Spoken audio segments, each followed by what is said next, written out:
Hi there, ladies and gentlemen, my name is Mangs, and I welcome you guys to yet another Fire Emblem character spotlight. This one has been requested a lot, and luckily for you guys, one of my silver tier patrons, CBAwesome18, also requested this character as his reward. So without further ado, it's time to finally feature an Archanean character on this channel again, with the fiery, red-haired Wyvern Knight, Minerva. Is that how you greet people in your homeland?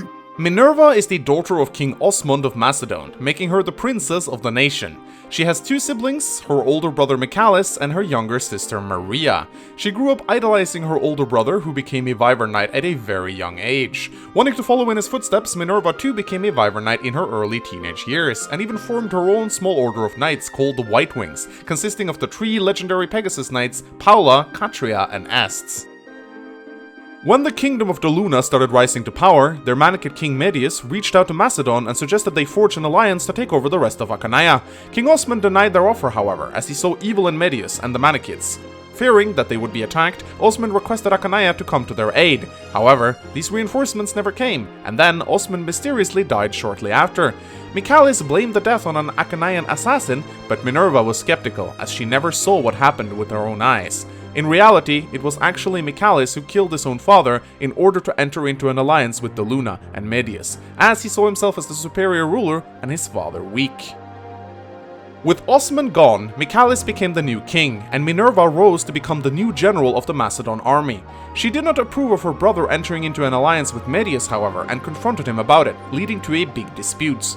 Michalis saw that he could not control Minerva, so he intentionally let their younger sister Maria be captured by the Grustian Empire under General Hermain. Once this happened, Minerva understood that Michalis was the one who had murdered their father, and to keep Maria safe, she was forced to cooperate, leading the attack on Castle Aurelis, where Princess Nina resided. After successfully taking the castle, Minerva left her lieutenants in charge of defending it. Once she left for another battlefield, however, Prince Marth and his knights arrived to take the castle back. Upon news that her lieutenants had fallen, Minerva was punished by being demoted from general rank and separated from the rest of her Whitewings. As Marth's army won more victories against Grusts and claimed more land, his army would eventually lay siege to Castle Deal, where Maria was being held. A Grustian general by the name of Sarov ordered Minerva to join the fight and prevent the castle from being taken, threatening to have Maria executed if she did not comply. Minerva was powerless to do anything, but instead of engaging Marth's forces, she kept her distance, watching the conflict from the skies.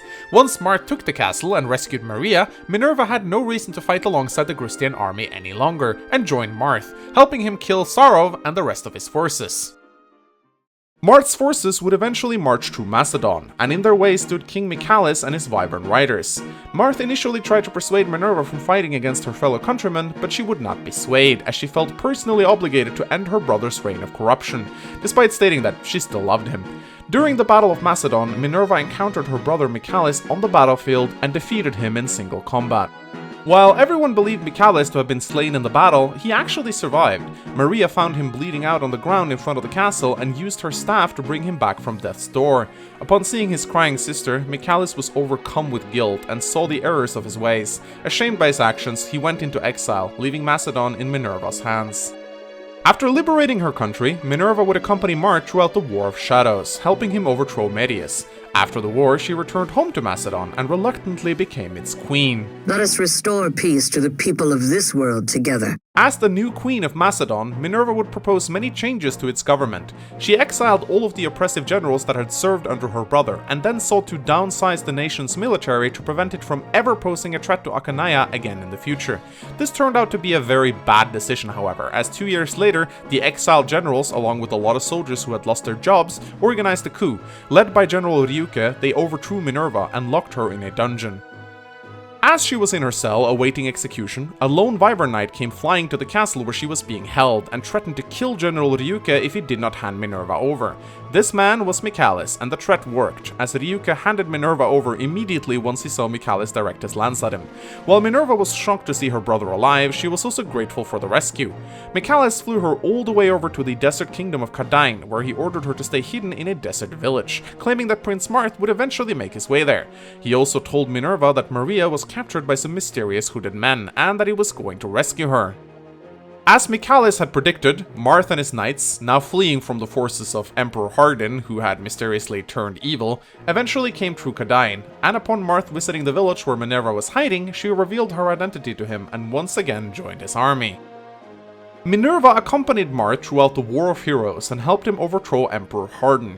Upon learning that Maria was one of the priestesses captured by Garneth, Minerva accompanied Marth to the Wyvern's Dale. This place was home to the Dragon's Altar, which was where Maria and the other maidens were being held. In a nearby village in the Dale, Marth and Minerva would encounter Michalis, who had been mortally wounded by Garneth. He was, however, able to steal the Starlight Tome, which Garneth had managed to snatch sometime before the war. Before succumbing to his wounds, Michalis handed the tome over to Marth and begged him to save Maria. In Fire Emblem 12, Heroes of Light and Shadow, there is actually an alternate ending to Michalis' fates, where if Minerva reaches the village in time, Michalis will survive and join them in their fight against Garneth and Medius instead. Inside the Dragon's Altar, Maria, who was now mind-controlled by Garneth, along with the other maidens, were placed as living shields in front of Medius, preventing Marth's knights from reaching the Dark Dragon. Thankfully, Minerva managed to make her sister snap out of Garneth's spell by talking to her. After pulling Maria to safety, along with the other priestesses, Marth was able to land the killing blow with his Falchion, finally defeating Medius once and for all. After the War of Heroes, Minerva renounced her claim on Macedon's throne, instead allowing Marth to rule her kingdom along with the rest of Archanea. If Michalis survives, however, it is said that he may or may not rule the kingdom in her place, though the ending is very vague, stating that some claim he did while others claim he left to another continent. Alas, we never really learned the fate of Macedon, but Minerva went to work at Lena's monastery together with Maria, taking care of orphans who had lost their parents during the war. I shall never ascend the throne. I do not have the capacity to rule. Minerva's design barely changes from game to game. She is depicted as a girl in her mid to late teens, her hair is red and goes down to her neck, and her eyes are red as well. She has a rugged appearance with a fierce glare, displaying a lot of courage and inner strength. The red plate armor she wears has golden symbols etched onto it. Her armor features large shoulder pads and leg guards, and she is also wearing plated greaves and gloves. Underneath her plate armor, she wears a white cloak. In the later games, Minerva is depicted holding an axe, whereas in the earlier artwork she is depicted holding a lance. This is because Wyvern Knights did not start wielding axes until the 12th installment of the series, Shadow Dragon. In steep contrast to her siblings, with Michalis being a scheming, power-hungry politician and Maria being an innocent, pure-hearted girl, Minerva is a loyal and fierce warrior. She's shown to be a skilled general in battle, but not when it comes to governing a nation. Since she has no interest in being a ruler, she subsequently makes a lot of silly mistakes that eventually lead to her being overthrown. Due to a lack of support conversations in most games she is in, we don't really get a good view of her deeper personality, but in the single support she has with Chris in Fire Emblem 12, she displays a lot of sadness over having lost her bond with Michalis, though she tries her best to hide it. Chris notes that Minerva looks very tough and fierce on the outside, but is in fact quite the gentle soul on the inside. Being an Archanean character, Minerva makes an appearance in a grand total of 4 different games. Let's talk about her in the very first game she appears in, Fire Emblem 1, where she joins your party in Chapter 10. In the chapter she shows up, she will move towards your army as an enemy unit, but will stay out of your range until you recruit Maria. Once her sister is safe, she will approach Mart and recruit herself. Minerva is one of the first pre-promoted characters to join you after Jagen and Wendell, and is easily one of the most viable flyers in the game. Her bases may not be as high as certain other pre-promotes, but she sports a ridiculously high base defense of 14, making her nigh invulnerable to most attacks. Even archers that deal effective damage will have difficulties doing much to her unless they come equipped with steel or silver bows.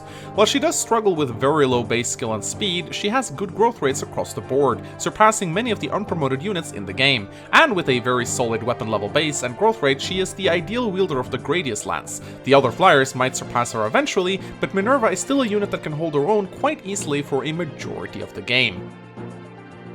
In Fire Emblem 3, Minerva functions much the same as she did in Fire Emblem 1, though due to some chapters being cut away from the remake, she joins 2 chapters earlier in Chapter 8 instead. She acts much the same way, requiring Maria to be recruited before she approaches Marth. While Minerva's growth rates remain almost identical to the first game, she has gained a substantial bonus to her base stats. doubling her base skill and speed at the cost of only 2 less base defense. This makes Minerva much better offensively and still doesn't mean she is squishy in any way. Sadly, flying and mounted units get a pretty substantial penalty due to the fact that Fire Emblem 3 features dismounting, forcing them to fight on foot during indoor maps, which there are quite a few of. On foot, Minerva gets reduced to a pretty lackluster mercenary locked to swords, which hampers her usability quite a bit. But on outdoor maps, Minerva is a freaking fighter jet that can lay waste to entire armies on her own. Minerva provides a very nice 10% support bonus to all the Whitewing sisters, Palla, Catria and Est, which means they work really well together on the battlefield. She also gets a 10% boost from Maria, though considering Maria is a slow, immobile healer on foot, Minerva will seldom be in range to enjoy this bonus. In Book 2, Minerva joins you in Chapter 9. She is 7 levels higher and her bases are scaled up to match her level, but she does face some pretty hefty competition from both Palla and Catria, who joins much earlier and are 2 of the best flyers in the entirety of Book 2. At the time Minerva comes in, both Palla and Catria are most likely promoted and will have way higher bases than her. Still, since you need to field Minerva in the Dragon's Altar to recruit Maria and obtain the best ending, many players feel that they might as well use her.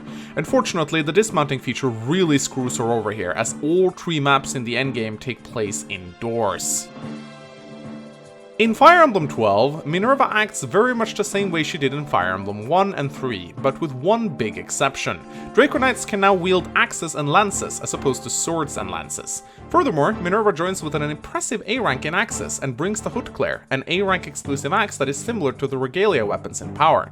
Because of its high weapon rank requirement, this might as well be Minerva's personal weapon, as you will most likely not have any axe users in your army capable of wielding this weapon for quite some time. Thanks to the Hoodclare, Minerva is a very competent unit, as its 18 might and 80% hit rate makes it a very reliable weapon. It can also be used as a vulnerary to recover 10 hit points, but you should never use it for this, as it's far too valuable. Minerva can also reclass to a sniper, a swordmaster, a sage, or bishop, which makes her get some nice utility on the battlefield. In Fire Emblem 13, Minerva, much like in Book 2 of Fire Emblem 3, which this game is a remake of, will join you a little later on in Chapter 9, and face many of the same issues she previously did, in that Palla and Catria will both probably have surpassed her stat-wise by the time she joins. Still, due to Minerva's amazing axe rank and the fact that you pretty much need her to unlock the best ending, she is still a pretty solid choice regardless. The Hoodclare has also received a substantial buff in this game, with 2 extra might and 10% crit, so it's even stronger than it used to be in Shadow Dragon. Minerva has also added General to the pool of classes she is able to reclass to. Her growth rates are also much higher in this game, but this game features way higher growth rates compared to Shadow Dragon on pretty much every single playable units. Regardless of which game you're playing, Minerva fills pretty much the same role in all of them. She is a very solid pre-promote with great bases and a very good availability, but unlike a lot of other pre-promotes, her high growth rates allow her to keep up with your other units. Her endgame stats may not be super high, but thanks to her solid bases, she will never completely fall behind the rest of your army. Treat her with care, and this fiery redhead is sure to dominate the skies. I will fight with honor, if not pride.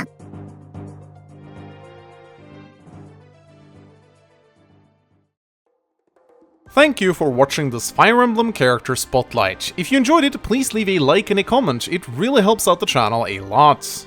I would like to give a shout out to CBAwesome18, who requested this spotlight as a silver tier reward, alongside this drawing of Minerva.